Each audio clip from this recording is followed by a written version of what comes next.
Começa agora o Jornal da Cultura com William Correia. Boa noite. Tumulto deixa mais de 700 mortos durante peregrinação a Meca, local sagrado do islamismo na Arábia Saudita. E veja também nesta edição. Presidente Dilma Rousseff viaja aos Estados Unidos sem definir as pastas que ficarão com o PMDB na reforma ministerial. Juiz Sérgio Moro faz palestra em São Paulo e ataca as empresas que participam de esquemas de corrupção. O empresário que concorda em efetuar o pagamento de propina, ele no fundo acaba se tornando parte do problema. Dólar recua depois do presidente do Banco Central admitir o uso das reservas internacionais para controlar o câmbio.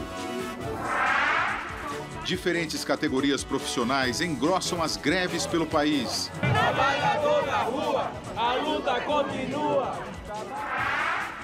Pedidos de desculpas por irregularidades, como o do presidente da Volkswagen, é raro no mundo corporativo. 6 jogadoras de futebol desmaiam em campo no Piauí durante partida com calor de 40 graus. Adaptação de computador usado em videogames permite a um homem com paralisia dar os primeiros passos. E nossa bancada tem a participação da professora de História Árabe da USP, Arline Clemecha, e do advogado criminalista Roberto Delmanto Júnior. Participe da nossa conversa com perguntas através do WhatsApp, o número está aí na sua tela, não se esqueça de se identificar. E também pelo Twitter e Facebook do Jornal da Cultura. A presidente Dilma Rousseff deixou para a semana que vem o anúncio da reforma ministerial. O governo ainda não conseguiu acomodar o PMDB. A intenção do Planalto é não criar atritos, principalmente com o PMDB. O impasse surgiu porque a bancada do partido na Câmara reivindica 2 ministérios. Um deles, já acertado, é o da Saúde, ocupado hoje pelo PT. O outro é o da Infraestrutura, que surgiria da fusão dos ministérios da Aviação Civil e dos Portos. Hoje, a presidente Dilma Rousseff desistiu da junção para manter Eliseu Padilha na Aviação e transferir Hélder Barbalho do Ministério da Pesca para o dos Portos. O Ministério da Pesca deixará de existir e será anexado pela pasta da Agricultura. Ontem, o PMDB entregou uma lista com 7 nomes. Para a Saúde, o partido indicou Manuel Júnior, o mais cotado, Marcelo Castro e Saraiva Felipe. Para a Infraestrutura, Celso Pancera, José Priante, Nilton Cardoso Júnior e Mauro Lopes. Sem a infraestrutura, o líder do PMDB na Câmara ameaçou retirar as indicações. Se alterasse a situação, evidentemente que teria que ser refeita toda a consulta à bancada. Para o PMDB do Senado, Dilma ofereceu o Ministério do Desenvolvimento, Indústria e Comércio Exterior, mais a bancada que é o da Integração Nacional.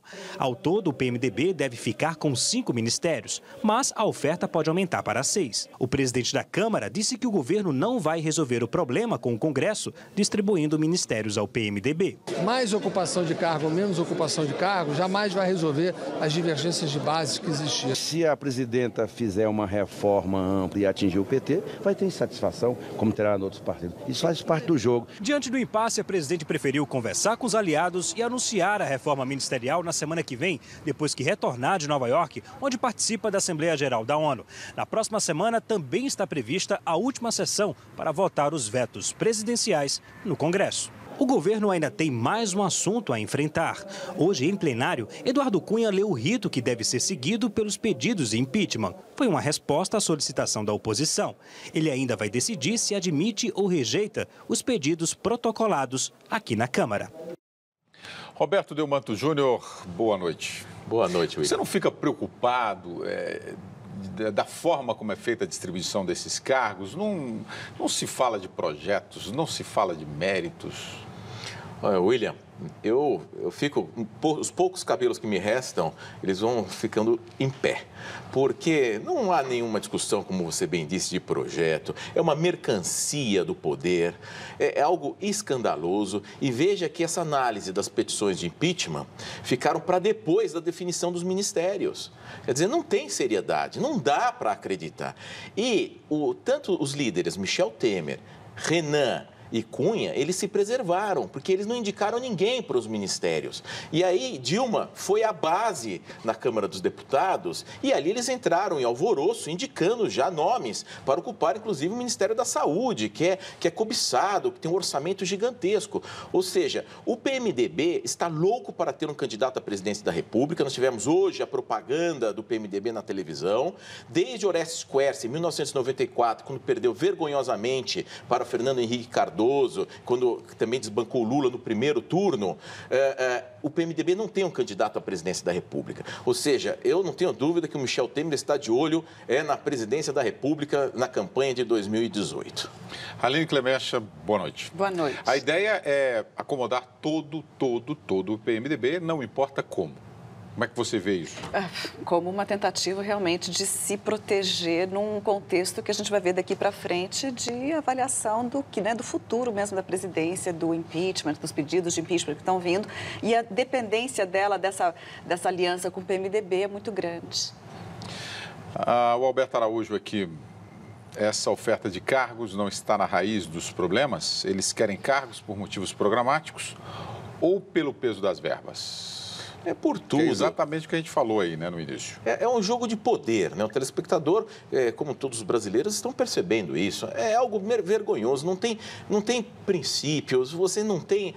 o PMDB ocupa espaço, é o maior partido do Brasil, é a base do governo e eles estão tentando aí lucrar de qualquer forma dentro da desgraça do PT. A impressão é essa, né, Aline? Não, com certeza é essa. Quer dizer, você entende o porquê, né? Qual que é o cálculo? Você não consegue entender realmente que isso continue acontecendo. Isso é o que não deveria acontecer, né? Deveria ter realmente mais um estudo de colocar pessoas que tenham um currículo para ocupar aquele ministério, um conhecimento e tudo, e que seja planejado. E não é também fundir ministério onde é possível diminuir a quantidade de ministros e não fundir onde precisa de mais.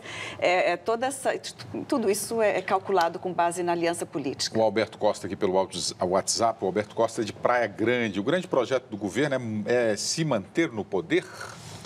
Eu não tenho dúvida nenhuma. E o que acontece... Não é só desse governo, não, né? De todos os governos. Dizem que é uma cadeirinha espinhosa, mas eita cadeirinha gostosa, né? Se dizia. Mas é engraçado que em outros países não é assim, né? A gente vê muito mais por exemplo, na Grécia, uma renúncia para depois a reeleição de um partido de esquerda. Quem sabe a nossa presidente seria aí, né? Renuncia, quem sabe na reeleição. Inclusive, houve alguma indicação, né, por parte do PT de que se não houvesse maneira de continuar governando, que seria a saída encontrada. Não deveria ter se visto como algo tão, né, a necessidade de se manter o poder. Tem que se pensar realmente no futuro do país. O presidente do Banco Central disse que o Brasil pode usar as reservas internacionais para conter a disparada do dólar. O anúncio foi feito após a moeda norte-americana bater recorde de R$ 4,24 nesta manhã. Em pronunciamento não programado, o presidente do Banco Central, Alexandre Tombini, disse que o uso das reservas internacionais, uma espécie de seguro que hoje somam 370 bilhões de dólares, é uma tentativa para acalmar o mercado. Temos todos os instrumentos à disposição no nosso raio de ação para tratar de um período de maior estresse financeiro na economia brasileira. Depois do pronunciamento, o dólar perdeu força e terminou o dia valendo R$ 3,99. Tombini disse ainda que vai manter a taxa básica de juros em 14,25% ao ano, mesmo que a inflação de 2015 fique em 9,5%. A nossa estratégia de política monetária de manutenção por um período suficientemente prolongado da atual taxa de juros como uma estratégia de política monetária. Impressionante, né, Delmanto? Uma fala de um presidente do Banco Central foi suficiente para o dólar recuar, né? Mas você sabe, William, que isso passa finalmente o Banco Central virou protagonista e vê-se que há um alinhamento com o secretário do Tesouro Nacional.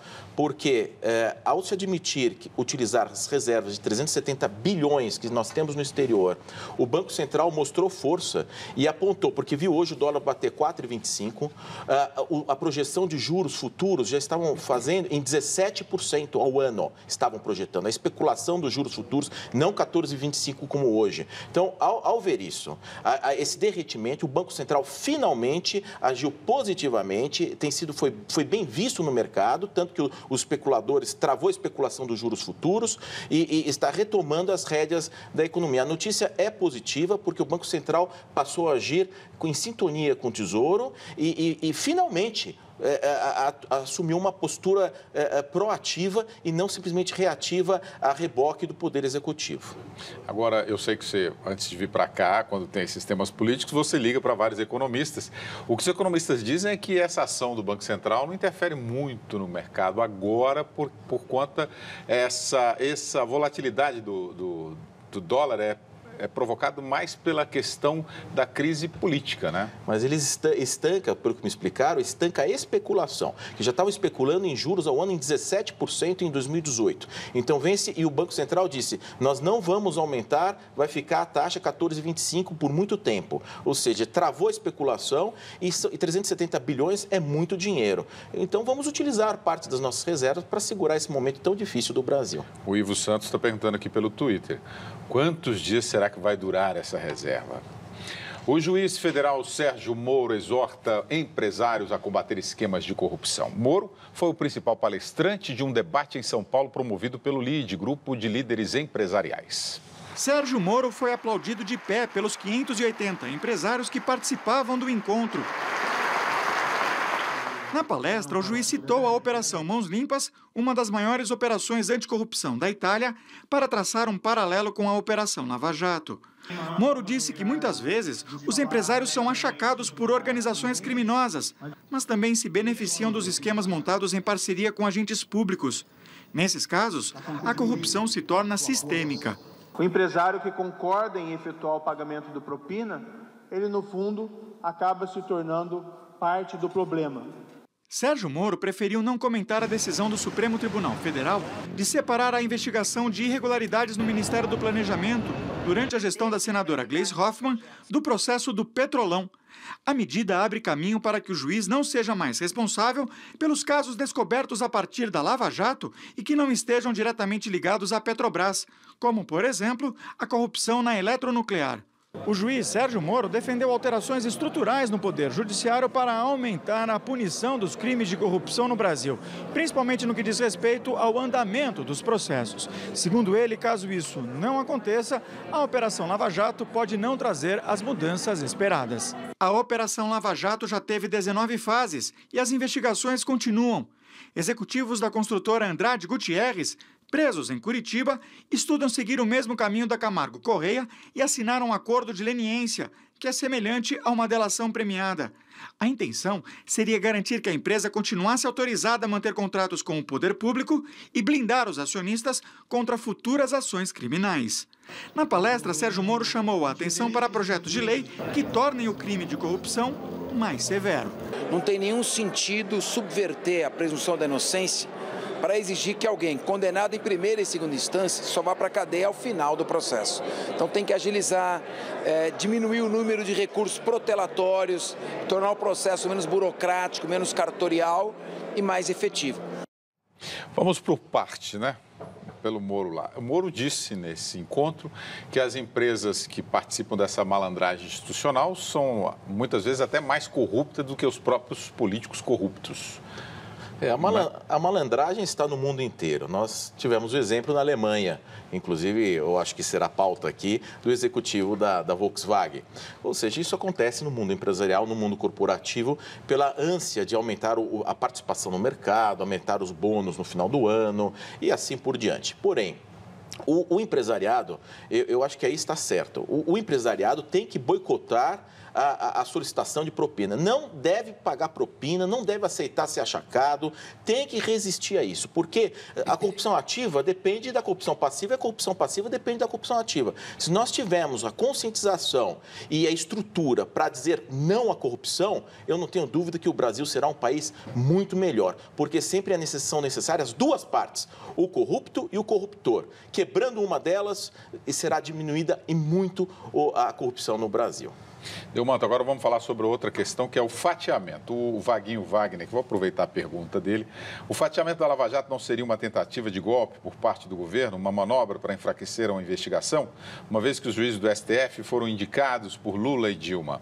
Enfraquece a Lava Jato, esse fatiamento? Olha, para aqueles que imaginam que pode enfraquecer, já algumas pessoas se manifestaram, inclusive pessoas ilustres, que isso poderá complicar o futuro da Operação Lava Jato, porque dificulta, outros juízes irão avaliar as provas. Mas eu acho que, para quem acredita nisso, o tiro pode sair pela culatra. Pelo seguinte, eu tenho intensa atuação no judiciário. O judiciário encontra-se extremamente rigoroso. E nós não precisamos de heróis, nós precisamos de instituições. Eu não tenho dúvida de que isto sendo direcionado para outros juízes federais, a atuação dos juízes será impecável também. Nós sentimos isso no judiciário como um todo. Então, eu não me alarmaria tanto com esse fatiamento, pelo contrário, eu acho que vai dar ainda mais legitimidade ao Poder Judiciário em julgar, porque nós não se depende de uma única pessoa e nós não podemos depender de uma única pessoa, longe disso. Então, mais um tema aqui, só para a gente encerrar esse assunto, Gabriel P. Não é proibido por lei um juiz federal fazer palestra para a empresa privada no exercício do cargo? Não, ainda mais para empresários?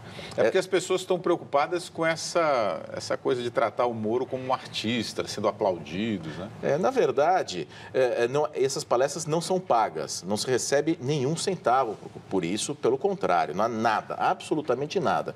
E é um novo tipo de protagonismo no judiciário. Nós tivemos o ministro Gilmar Mendes, que também manifestou-se, o juiz Moro tem dado essas palestras, uma delas eu participei, inclusive, na OAB, e eu acho que nós temos que ter essa interação. É uma pessoa importante, uma pessoa que está realmente movimentando todas essas questões do judiciário e políticas. É o maior caso de corrupção do mundo e ele teve esse protagonismo. Eu acho que, não comentando o caso, mas questões hipotéticas, eu não entendo com restrição essas manifestações do juiz Moro, aliás, que tem sido discreto, não tem dado entrevistas, nunca há entrevistas.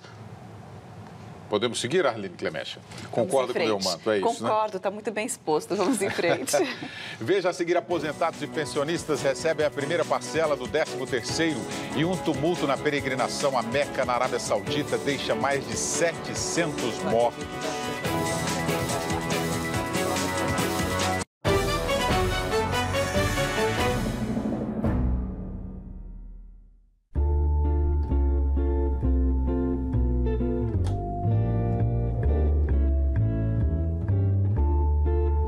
Este é Don Draper, o melhor diretor criativo de Nova York.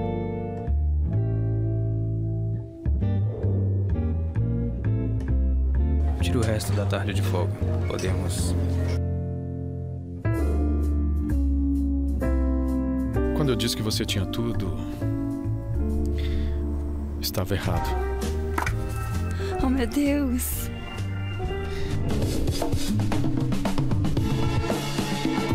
Nós daremos ao povo o que ele quer.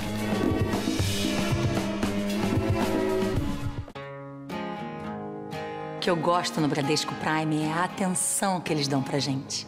Imagina que eu tenho um gerente na agência só pra mim. Pelo celular eu posso resolver tudo. Eu tenho até um consultor online pra trocar dicas sobre investimentos. Pouca gente sabe, mas eu sou super antenada, eu sou super ligada no mercado financeiro. O que foi? Não acredita, não? Tá achando que me chamaram para esse comercial só por causa do meu sorriso? Bradesco Prime. Viver é Prime.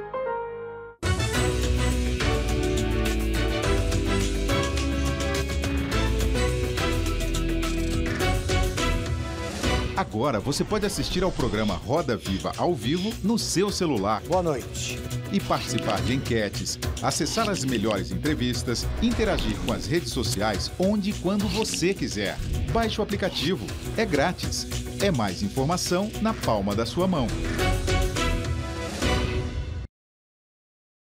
No Roda Viva Internacional desta semana, a embaixadora do México no Brasil, Beatriz Paredes, em pautas relações políticas. Brasil e México nos hemos acercado mais. E comerciais entre os dois países. Nos hemos acercado en el nivel económico. Entre outros assuntos. Estamos haciendo un esfuerzo en el país por consolidar opciones de empleo.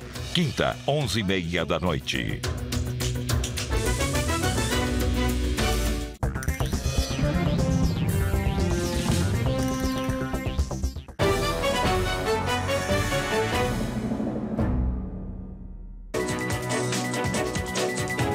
Aposentados e pensionistas começam a receber a primeira parcela do 13º salário.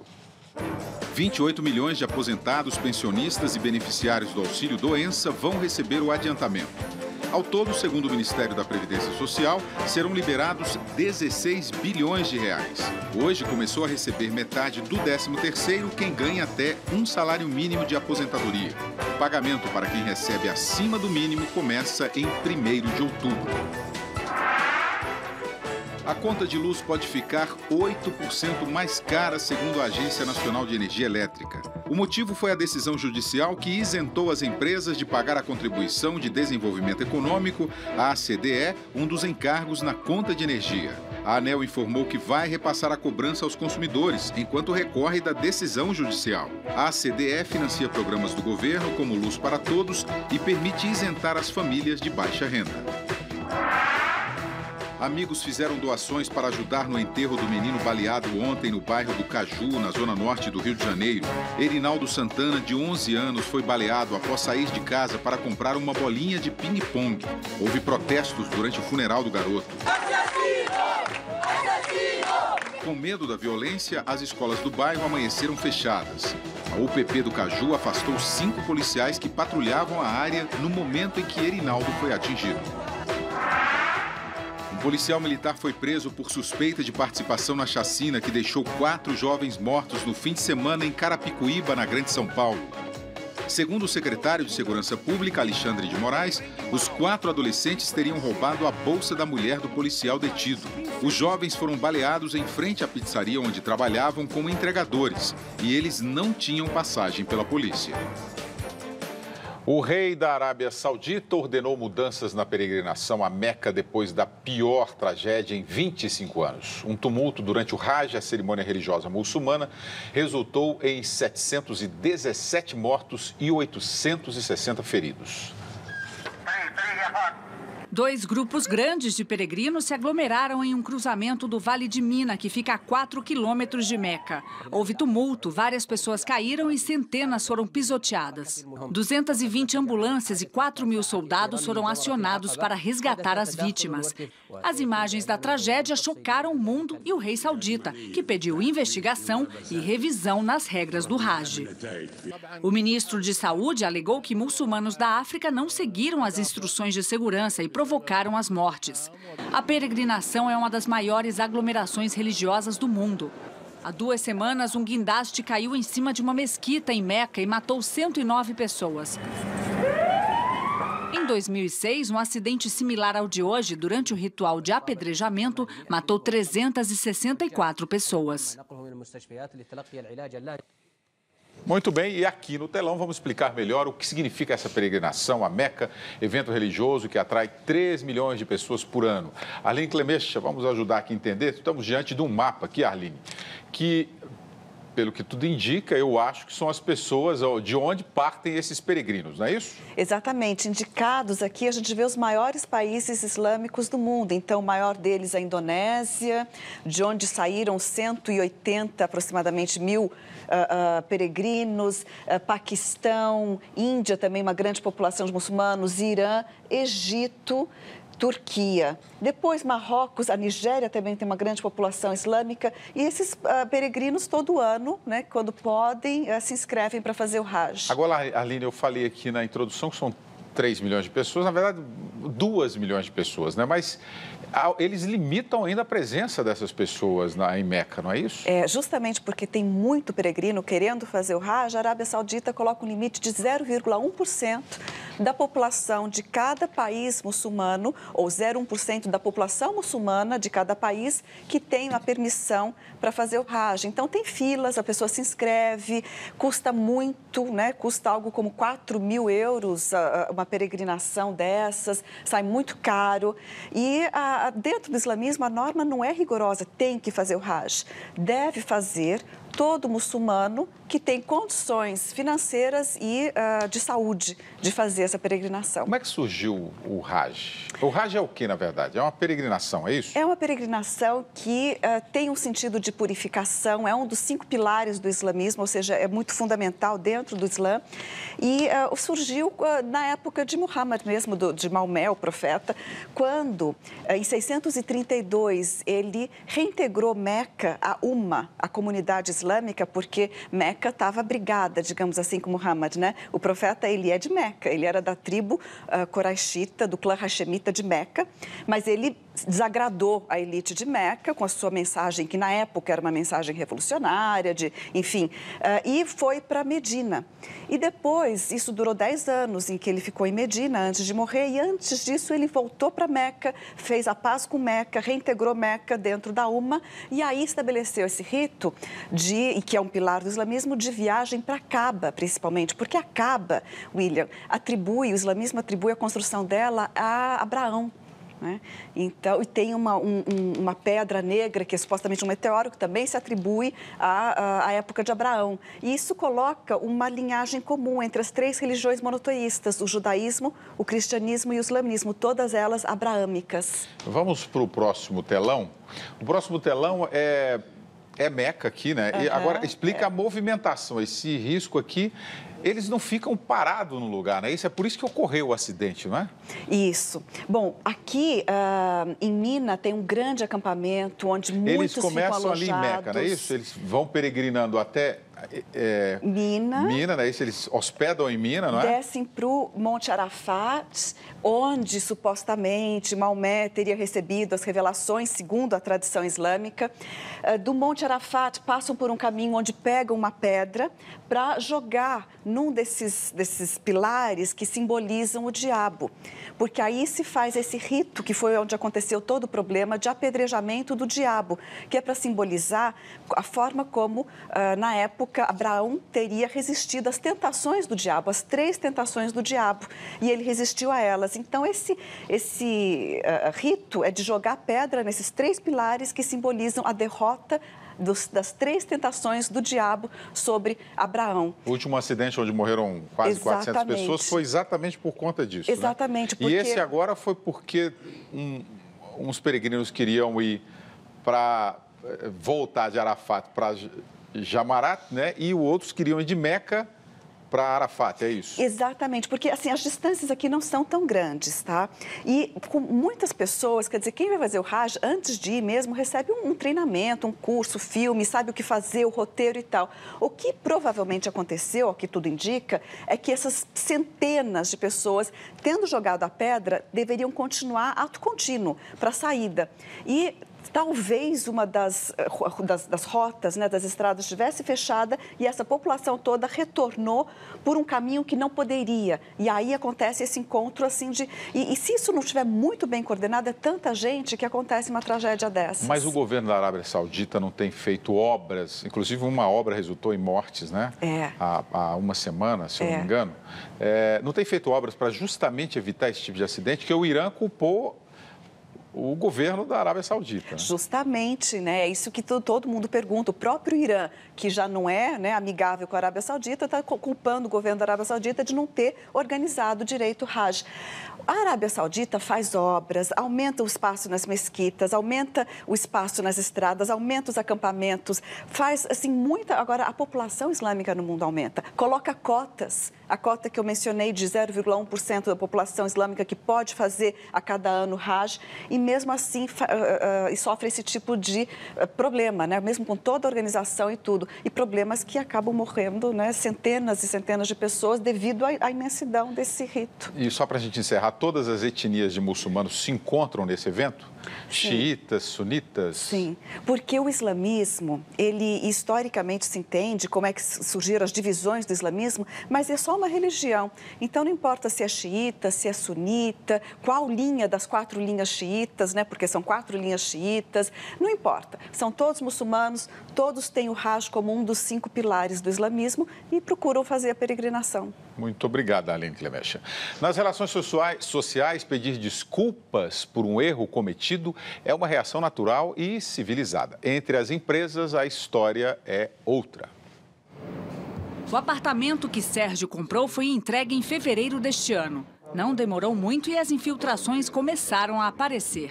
O reparo planejado pela construtora para ficar pronto em 15 dias já dura meses. Todas as vezes que eu ligo, eles prometem um retorno em 48 horas e não retornam. Sérgio alega que a empresa responsável pela obra nunca se retratou ou pediu desculpas. E só quando ele publicou o ocorrido em redes sociais e sites de reclamação, passou a ser atendido. Se eu não tivesse feito essas reclamações, as respostas continuariam sendo evasivas. Errar é humano e consertar o erro é honesto. Mas entre as empresas parece que existe pouco espaço para o pedido de desculpas. Com a agilidade da internet e das redes sociais, as informações se espalham rapidamente e qualquer erro com o consumidor pode ter consequências imprevisíveis. Foi o que aconteceu com a Volkswagen. Neste domingo, o presidente da multinacional, Martin Winterkorn, pediu desculpas depois que as autoridades americanas acusaram a fabricante alemã de criar um dispositivo para burlar os controles de poluição.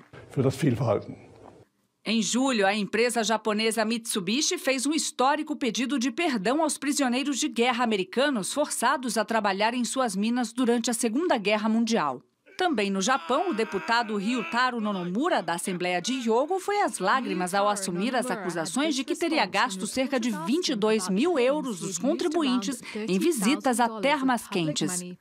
Aqui no Brasil, o presidente da Petrobras, Aldemir Bendini, se desculpou pelas distorções nas finanças da empresa, mas só depois que elas foram descobertas. Sim, eu faço um pedido de desculpa em nome dos empregados da Petrobras, porque hoje eu sou um deles. Quando a empresa é descoberta que cometeu um ilícito, o simples pedido de desculpa é mais uma prestação de contas para a sociedade. Para essa psicóloga, o pedido de desculpas é o primeiro passo para consertar a falha cometida. Se não houver esse reconhecimento da culpa, esse reconhecimento da responsabilidade, você não consegue reparar, você não consegue consertar o erro que foi cometido. Sérgio aceita as desculpas, mas... O reparo, a conclusão do reparo e um pedido formal de desculpas amenizaria, sim, a dor, enfim, o inconveniente. Delmanto, na justiça, um pedido de desculpas encerra uma ação, né? Por exemplo, de injúria, difamação, não é isso? É a retratação, exatamente, é a audiência de conciliação. Mas, às vezes, o ofendido não aceita as desculpas. E se não aceita, não encerra, não. Agora, eu estava lendo sobre essa matéria e uma entrevista do Warren Buffett, daquele Berkshire Hathaway, que é um dos maiores fundos do mundo. E ele disse o seguinte sobre esse pedido de desculpas, que os investidores hoje querem saber se a empresa age de forma ética, justamente para evitar esses escândalos, porque os seus investimentos caem drasticamente. E ele se importa hoje mais em ver qual a conduta ética da empresa antes dos seus resultados. E esse pedido de desculpas, a mim não convence aos consumidores em geral. Imagine a Alemanha, que é um ícone do desenvolvimento mundial, né? O alemão sempre passa a seriedade, né? E a vergonha é um escândalo. A Volkswagen, a maior empresa alemã envolvida no escândalo desse. Agora, isso é para tentar salvar a empresa, não mandar embora os investidores. Não é arrependimento. Eu não fico convencido desse arrependimento. E agora que a coisa explodiu, também o que ele vai fazer? É o mínimo, né, a ser feito. O advogado Vicente Bagnoli, que se manifestou, falou muito bem. Uma vez que foi descoberta, é o mínimo haver um pedido de desculpas. Aline, vamos lá. Quem pede mais desculpas é o pessoal do Ocidente ou do Oriente, hein? Eu acho que cada vez os homens fazem porcarias e aí saem se desculpando por todo lado, né? Eu lembrei que a Hillary Clinton pediu desculpas por ter usado a conta pessoal de e-mail durante a presidência, só que só agora, né, que ela está candidata, porque antes não. E, bom, no Japão foi o que a matéria mostrou, né? Mostra os prantos, pedindo desculpas e tudo mais, mas e daí, né? Tem que pensar realmente em não chegar a esse ponto, né? Então são os orientais, é isso? Que pedem mais desculpas?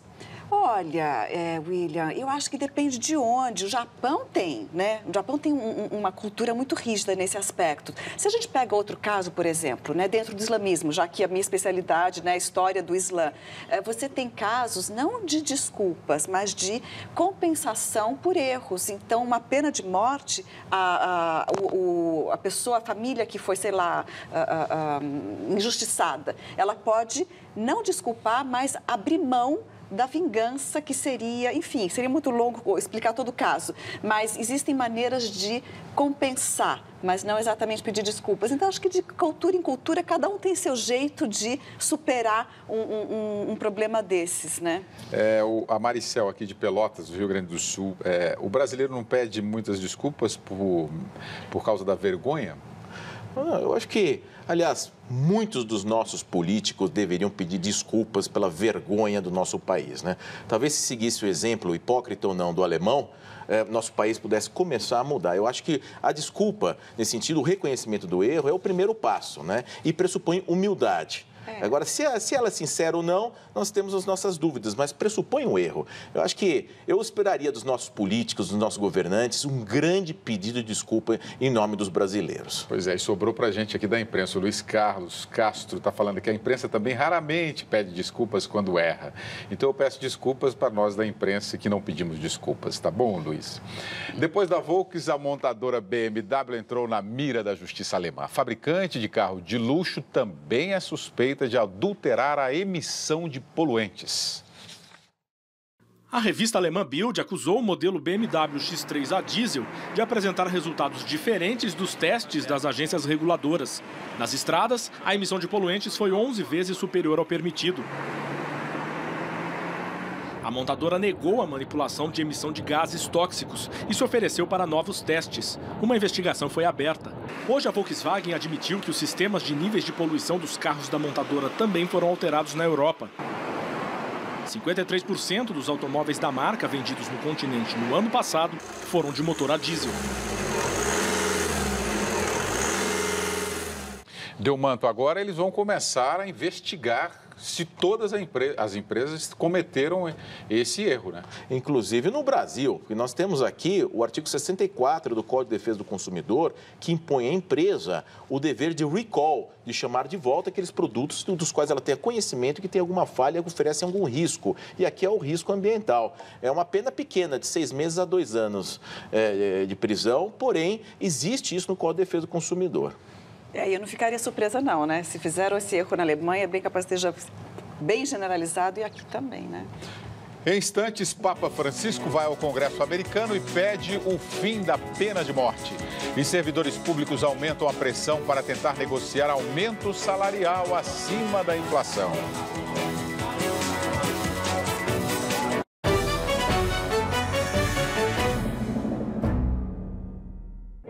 Ela precisa escolher entre a ambição... Posso dar tudo o que você quer. Esta casa, o carro, a casa do Guarujá. E o amor verdadeiro. Com Francisco Cuoco... Um dia desses eu apanho o sábado e amasso a cara dele. Anuska, manequim e mulher. Fica comigo, Anuska. Fica com quem manda no mundo.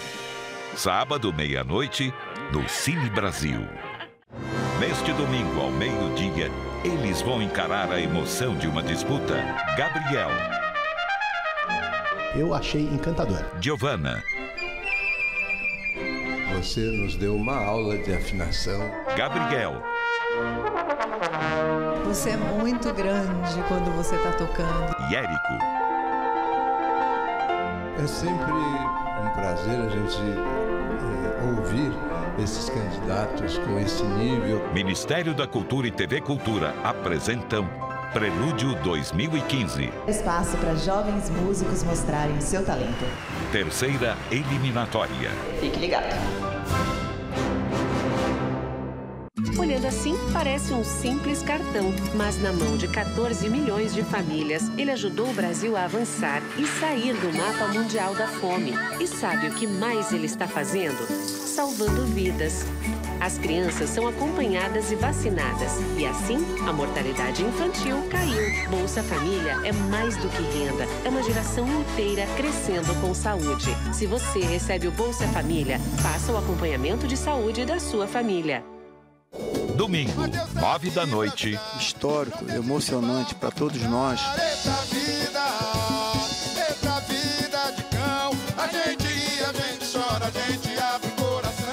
Fundo de Quintal, no Ensaio. Esse nome, esse título não vai sair nunca do nosso coração. Fazendo da nossa alegria seu habitat natural. O samba floresce no fundo do nosso quintal. Esse é o nosso fundo de quintal.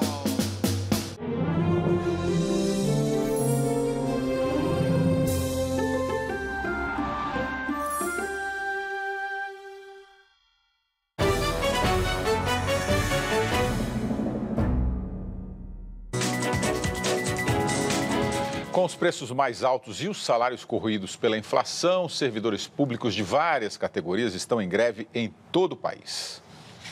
A quinta-feira começou com o entorno do Palácio Buriti, sede do governo do Distrito Federal, tomado por centenas de servidores públicos. Eles declararam greve geral contra uma série de medidas de arroxo que incluem a suspensão de reajuste salarial para 32 categorias, prometido pela gestão anterior. O governador Rodrigo Hollenberg, do PSB, disse que o pacote é duro, mas necessário. Celeide viajou 40 quilômetros de Matão até Araraquara, no interior de São Paulo, para pedir no INSS um benefício para a neta. Ela tinha horário agendado, mas voltou para casa sem ser atendida. Fica complicado, porque a gente não tem outro meio, né? Só depende do INSS mesmo. A greve nacional dos servidores da Previdência começou no dia 7 de julho. Eles pedem principalmente recomposição salarial. O governo ofereceu 21%, que seriam repassados ao longo de 4 anos. De cara, é muito difícil de se aceitar, mas diante da dificuldade financeira que o governo atravessa, a gente está até propenso a aceitar. Depois de 4 meses de greve, servidores das universidades federais aceitaram a proposta do governo de quase 11% no salário nos próximos 2 anos. E o acordo não vem naquilo que nós esperávamos, que nós lutávamos desde o início. Não repõe a inflação, nós continuaremos com perda. Servidores dos Correios e os petroleiros também estão de braços cruzados. A greve dos servidores não é a única pressão enfrentada pelos governos. União, estados e municípios tiveram queda na arrecadação, provocada principalmente pela redução da atividade econômica. E as despesas continuam crescendo. Não sobra espaço nos orçamentos para aumentar os salários. Apesar de ser difícil conseguir reajustes acima da variação da inflação, essas categorias podem conseguir algumas barganhas que estão aí postas sobre a mesa há algum tempo e que não foram atendidas, como alguma reestruturação nas carreiras. Aline, vira uma bola, né? As coisas estão aumentando e as pessoas querem que aumentar os salários também. Aí o empresário reclama que se aumentar o salário pode perder os empregos, aí perde o controle total, né? E no contexto de crise política, quer dizer, não se resolve a questão econômica, ela só agrava a questão econômica. A greve é um direito do trabalhador e nunca na história da humanidade houve reajuste salarial, repondo perdas históricas de inflação e tudo mais, sem uma posição por parte, né, organizada por parte dos trabalhadores, ou seja, é um direito deles buscarem a reposição por perdas salariais devido à inflação. Né? O contexto, como disse aquela liderança, é um contexto em que estão até mesmo aceitando acordos que não venham a cobrir tudo aquilo que esperavam. Né? E eu acho que a sociedade é formada por várias frentes. Você tem os trabalhadores, tem empresários, tem diversos setores que juntos, né, têm que... Não pode carregar tudo em cima dos trabalhadores e não dar nenhum tipo de concessão devido à economia. Quer dizer, o argumento da economia não pode ser cabal nesse aspecto. Tem que ser tudo balanceado, né? Deu mais do que a Arline está falando aqui, que a reportagem apresentou. Houve redução na atividade econômica e essa é a grande justificativa para não conceder os aumentos. Né? Quem provocou essa redução na atividade econômica? Essa é a grande pergunta. Foi o próprio modelo econômico que se desenvolveu. A corrupção é um ingrediente muito forte nisso, a falta de confiança gerada pela corrupção, pelos escândalos Lava Jato e outros. Eu tive ontem em Cuiabá, no Mato Grosso, todo mundo preso, ex-governador, ex-presidente da Assembleia, ex-secretário da Fazenda, ex-secretário da Casa Civil, o outro secretário, está todo mundo preso em Cuiabá, no Mato Grosso, e a justiça, e não é a justiça federal, não, a justiça estadual, Quer dizer, nós sentimos que o efeito corrupção está tirando a confiança dos investidores no Brasil. E a ponto de rebaixar a nota internacional. Nós estamos prestes a perder aí, talvez, mais uma agência classificadora Fitch, e se isso ocorrer, as coisas vão piorar. Agora, essa questão da corrupção, eu acho, e dos gastos excessivos, né? Saiu uma pesquisa, outro dia, uma notícia, que o governo federal gastou mais de R$1.000 para comprar, para cortar bolo de faca, era facas de prata, para fatiar bolos, mais de R$1.000. Recentemente, no STJ, teriam gasto mais de R$20.000 para comprar corbéias de flores, alguém morreu lá, gastaram mais de R$20.000. Quer dizer, quando o funcionalismo público vê esses gastos excessivos somados à corrupção, gera o justo sentimento de pleitear aumento não, o que é devido pela inflação, mesmo diante da redução da atividade econômica. O cenário vai trocar o mobiliário, tá? Só uma observação. Nossa, pois é. E aí reformas que não poderiam acontecer nesse momento, né? Shopping e tudo mais. E também reajustes, como os de 78%, quanto é? 78% ajuste judiciário que está para ser discutido em breve se veta ou não esse E aqui a gente está falando de greves por reposição de inflação. Então, são situações absolutamente diferentes. Olha, né, ali nós temos que buscar a ética. É uma vergonha hoje com as redes sociais. Imagine, William, como você disse, reformar mobiliário a essas alturas do campeonato. Nós tivemos até as casas de deputado, casa de senador. Nos Estados Unidos, deputados e senadores pagam seu próprio aluguel. Não tem esse negócio de residência oficial. O Brasil precisa de um choque de ética. Tá demais. Concordo. Os ministros do Tribunal Superior Eleitoral rejeitaram por unanimidade o pedido de registro do Partido Nacional Corintiano, PNC. Segundo eles, a documentação necessária não foi apresentada. Agora, os dirigentes da legenda vão ter que entrar com outro pedido. O ministro Gilmar Mendes aproveitou para fazer uma brincadeira. Como o Corinthians tem a segunda maior torcida do país, com mais de 27 milhões de torcedores, o novo partido sofreria de uma hiperrepresentatividade. Delmanto, temos já 34 partidos no Brasil. Não, com todo respeito aos corintianos, porque eu sou palmeirense, não tem nada a ver de amor aos nossos times, mas com todo respeito, agora cada torcida vai ter um partido político, nós vamos ter representatividade no parlamento. Quer dizer, com todo respeito, eu acho que não é por aí o caminho. Nós temos já 34 partidos, não é? E eu até defendo, pensando alto aqui com o telespectador, alguns partidos que não tenham nenhuma representatividade no Congresso. Esses partidos não deveriam ser reformulados, nós deveriam repensar, não é? Porque há uma disputa. Evidentemente que o cidadão tem o direito de participar politicamente, de formar partidos, e isso deve ser respeitado. Novos partidos devem surgir. Mas aqueles velhos partidos que sequer representatividade no Congresso têm, merecem continuar como partidos da maneira como estão? Papa Francisco discursa no Congresso dos Estados Unidos e pede o fim da pena de morte.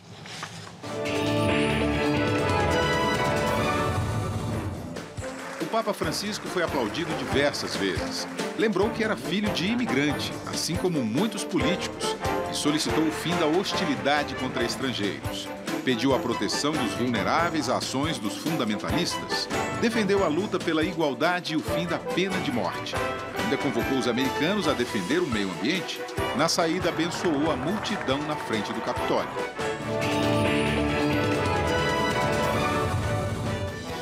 A Hungria anunciou a construção da 4ª cerca de arame farpado, desta vez na fronteira com a Eslovênia. O objetivo é impedir a entrada de refugiados. Só nas últimas 24 horas, 10 mil chegaram ao país. No próximo mês, navios e aviões militares da União Europeia vão reforçar as operações contra traficantes de pessoas no mar.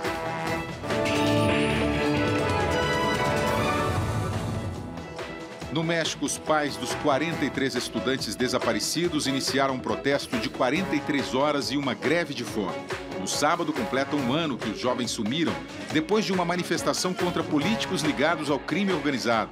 Até agora, os restos mortais de apenas 2 alunos foram identificados.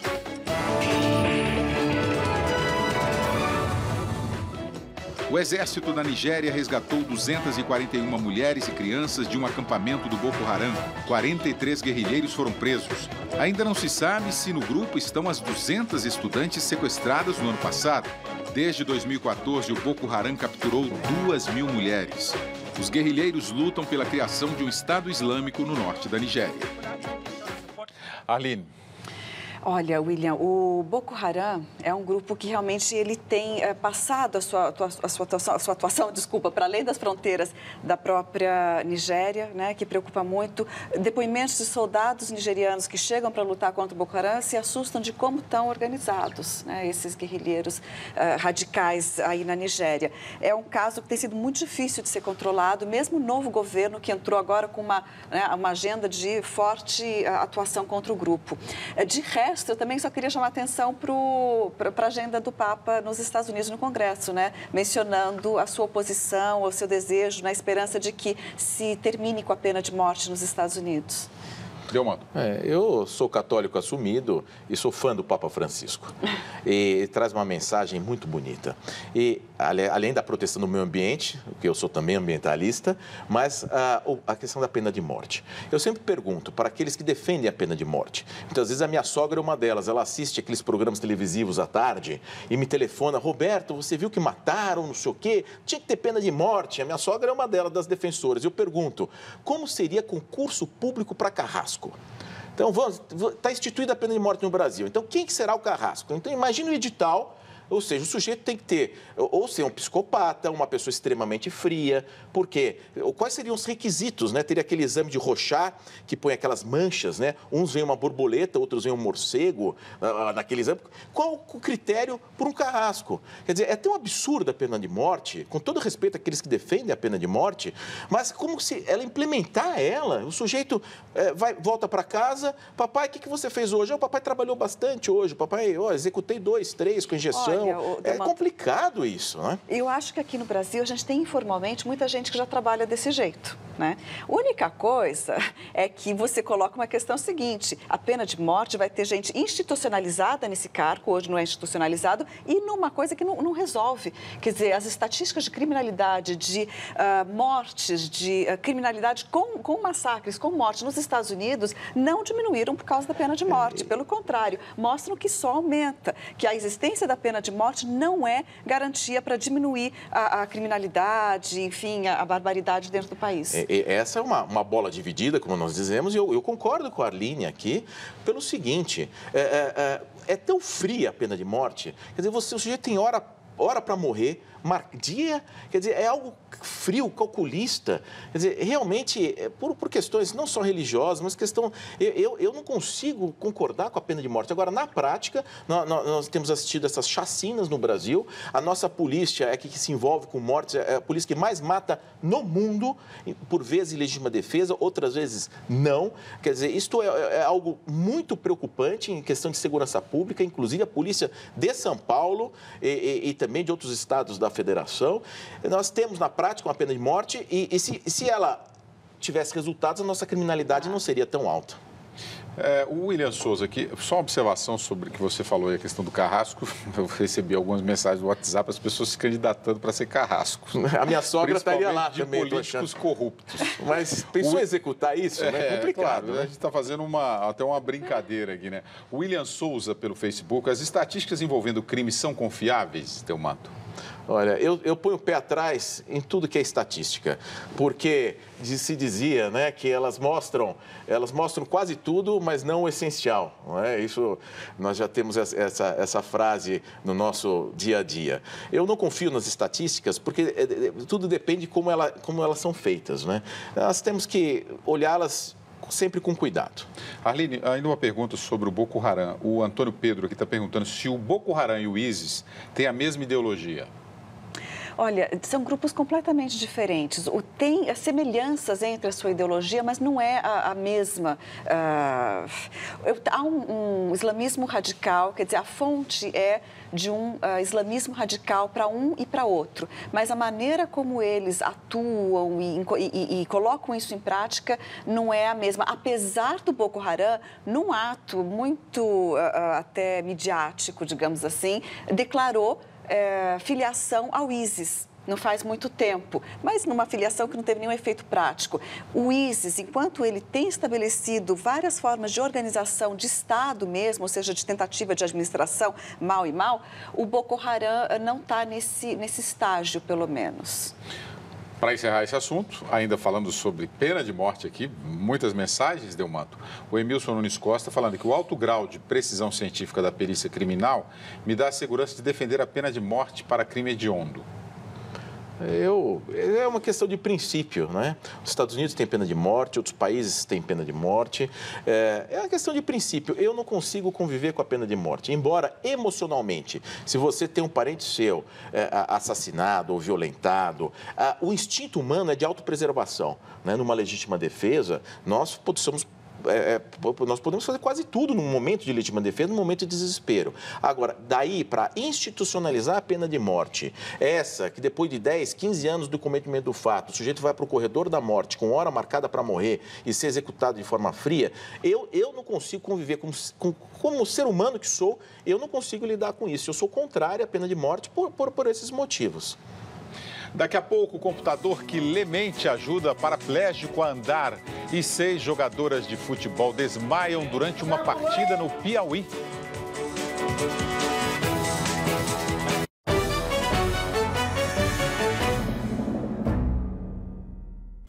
Hoje no Metrópolis tem concurso cultural para você ganhar ingressos de cinema.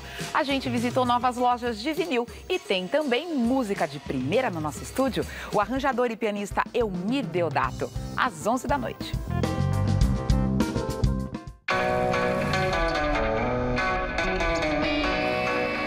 Mas esse Peugeot 2008 é bonito. Peugeot 2008, um carro que desafia a beleza. Bem bonito. E agora, em vez de 3, ele vem com 6 anos de garantia, a maior do mercado. É a confiança que você espera da Peugeot. E aí, vai continuar achando só? Bonito. Peugeot.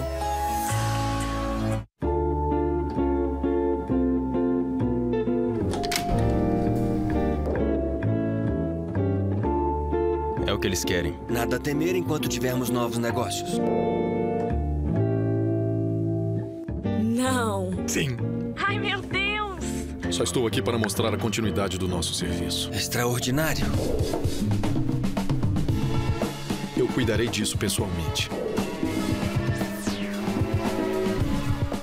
São mais de 20 milhões de clientes satisfeitos que usam as parabólicas da Century. Veja por quê. Sinal de TV grátis de verdade. E o sinal analógico continua. Mais de 30 canais analógicos ou mais de 50 canais digitais. E você está esperando o quê para ter a qualidade do melhor sinal de TV aberta para a sua casa? Century, o Brasil se liga aqui. Próxima terça, um dos fundadores do Teatro Oficina... Eu acho que a influência maior que nós tivemos foi Terra em Transe, do Glauber. E veio aquela vontade de devorar, comer essa estética de classe média brasileira. Conta grandes histórias do teatro brasileiro. Foi muito bom, porque uma coisa foi um banho de brasilidade. Próxima terça, 11h30 da noite... É um prazer recebermos Renato Borges. No Persona em Foco.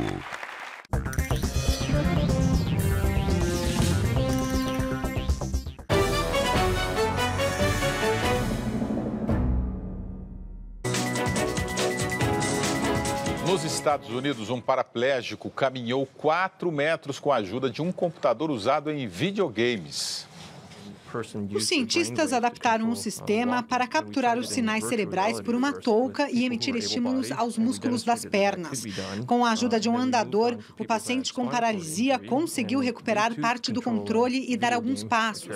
O resultado animou os médicos, mas eles alertaram que as pesquisas ainda são preliminares. É preciso descobrir como fazer um paraplégico manter o equilíbrio sozinho. A paralisia é provocada geralmente por uma lesão na medula espinhal que impede a transmissão das ordens do cérebro para o resto do corpo. Diversas experiências estão sendo realizadas para tentar restabelecer esta comunicação. Delmanto. Essa matéria última aqui, eu não vou poder deixar de comentar, porque nós criticamos tanto os nossos filhos jogarem videogame, né? Para alguma coisa serve, né? O meu filho, se assistisse, essa repórter estiver assistindo hoje o jornal, vai falar, papai, você briga tanto comigo de jogar videogame. Mas que bonita a tecnologia, né? Sendo bem utilizado. Você vê a genialidade do ser humano, tantas pessoas paraplégicas, né? A vida, e aí abre-se uma esperança para as milhares de pessoas que têm dificuldade de locomoção. Rui Castro, Mia Couto e outros autores participam da segunda edição da Pauliceia Literária, Festival Internacional de Literatura de São Paulo, que começou hoje. À tarde, Rui Castro e Heloísa Seixas fizeram uma palestra sobre os livros que estão lançando, Morrer de Prazer e O Oitavo Selo. Marido e mulher relatam as visões diferentes de alguns dos momentos enfrentados pelo escritor, como a descoberta de um câncer e o problema com o alcoolismo. É uma história incrível de confrontos com a morte e de salvação pela palavra. Junto da palavra, eu estou em casa, à vontade e tudo mais.